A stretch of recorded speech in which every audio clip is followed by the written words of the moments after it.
There are two ways to remove the audible tones from your microwave. The first way is to hold and press the number 1 for 3 seconds. That will remove the keypad tones, but you will still get the end of cycle tone.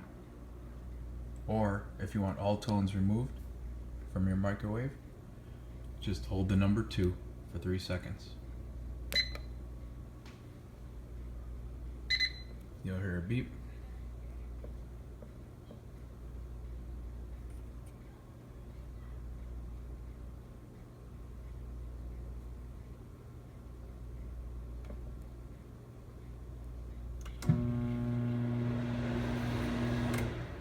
That's it. If you want it back, if you want your beeps back on, hold the number 2 for 3 seconds again.